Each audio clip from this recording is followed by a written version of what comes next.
Ah, yes.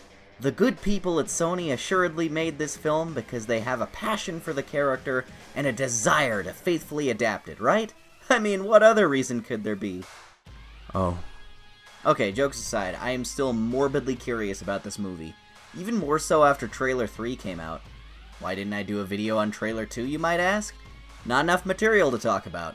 And I'm not the kind of channel that will milk a single topic dry and do 4 consecutive videos about 2 leaked images or some shit.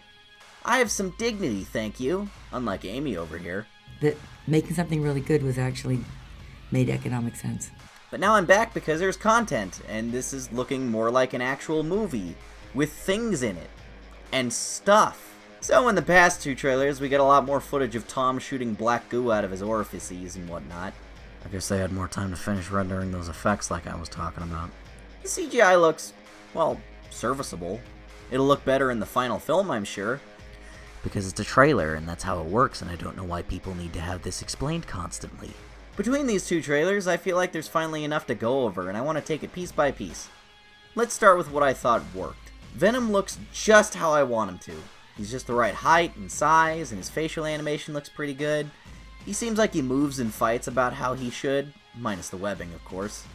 I think the eyes and mouth look awesome, but everyone keeps doing these edits where they warp it to look like other stuff. I can't tell if these are born of dissatisfaction with his look or just out of curiosity, but I'm content with his design even though he doesn't have his iconic chest logo.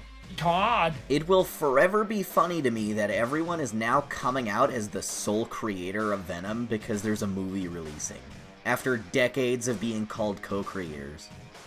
You glory-seeking gas bags.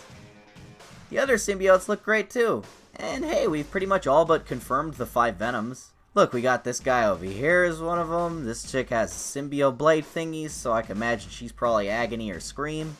And then this dude, and then this dude guy, and then this dude bro turns into Riot. Well, we got 3 out of 5, why not?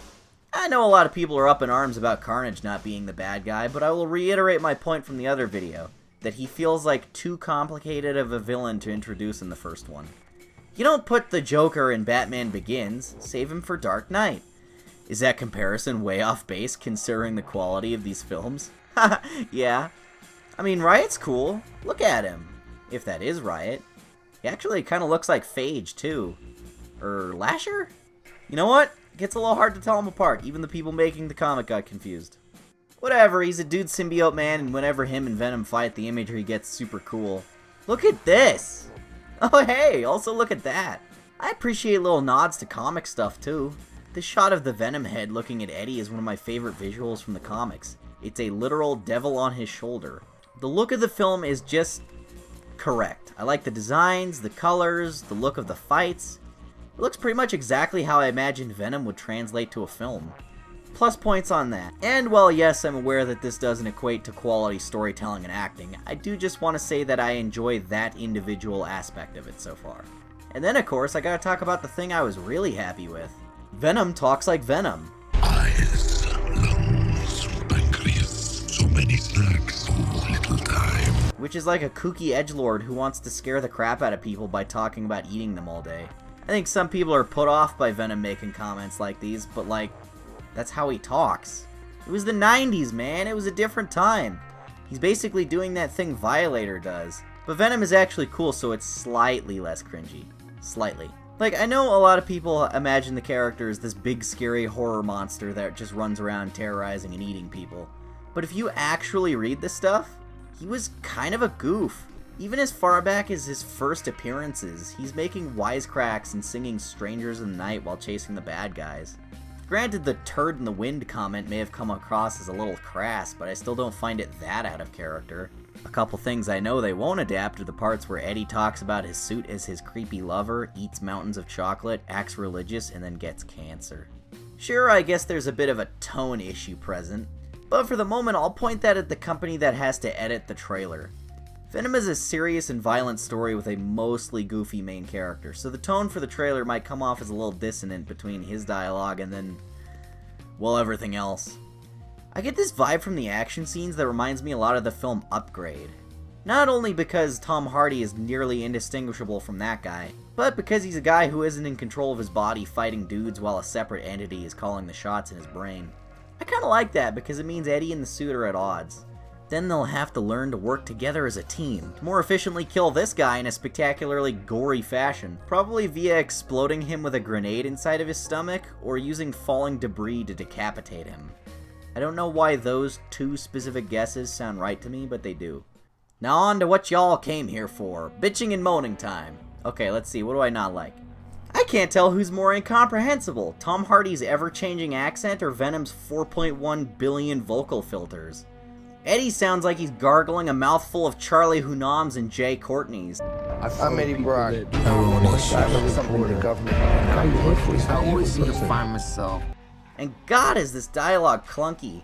Again, I can't tell if his delivery is just that bad, or if the trailers are chopping up his lines. But it sounds like every sentence he says is getting abruptly cut short, too.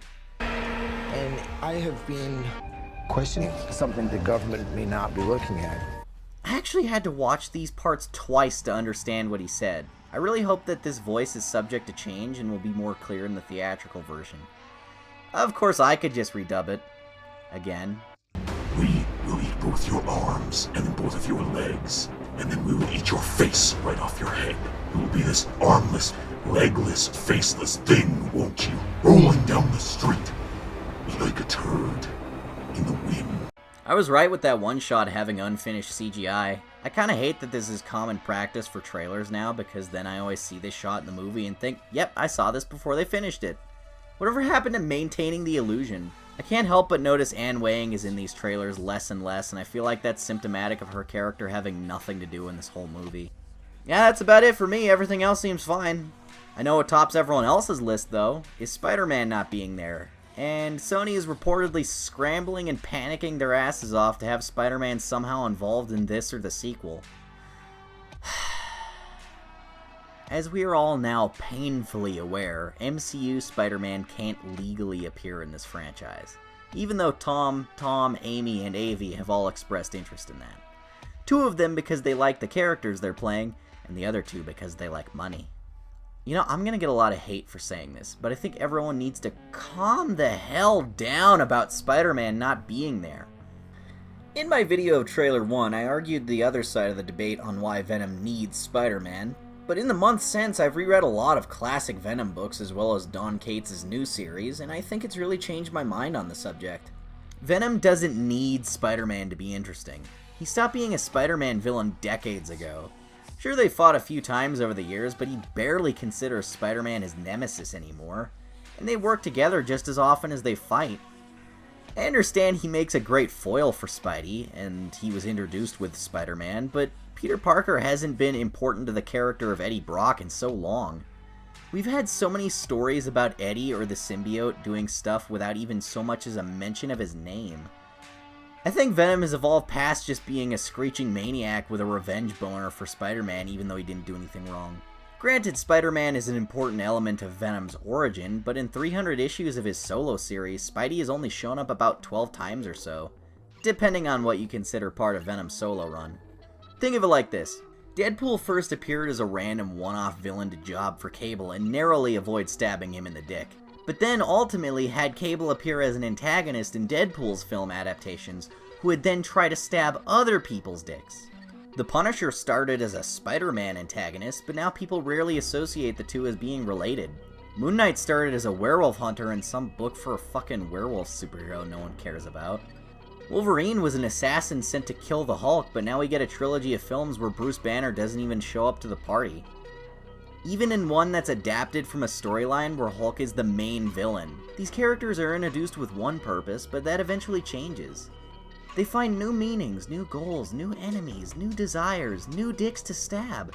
It's what I love about comics is that the stories go on for so long that we get to see these characters grow and evolve like in no other art medium.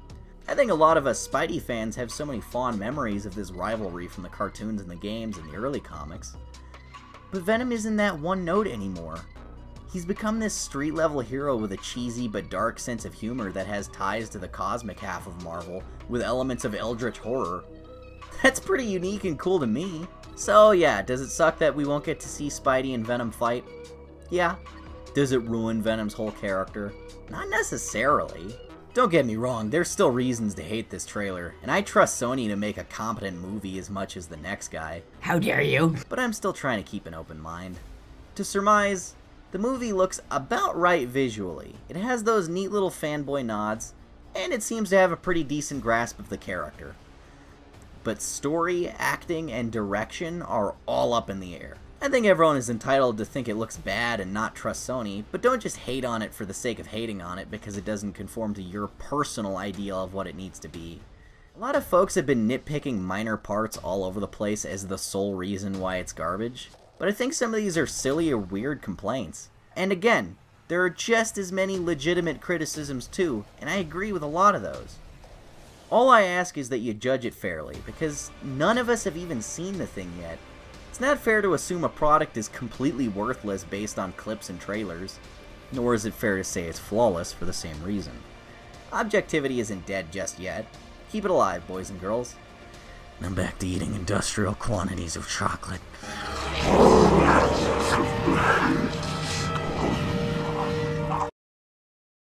Hey, look, we got a new shirt design. Go check it out. You want a new shirt? We got new shirts. Go look at this new shirt. Isn't it a cool new shirt? Oh, look, here's another new shirt. Isn't that great?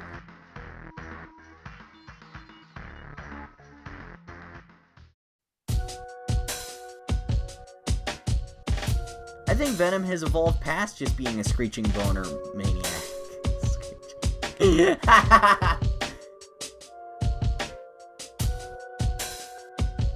Look how comic accurate he is. Damn, putting Nightwing to shame.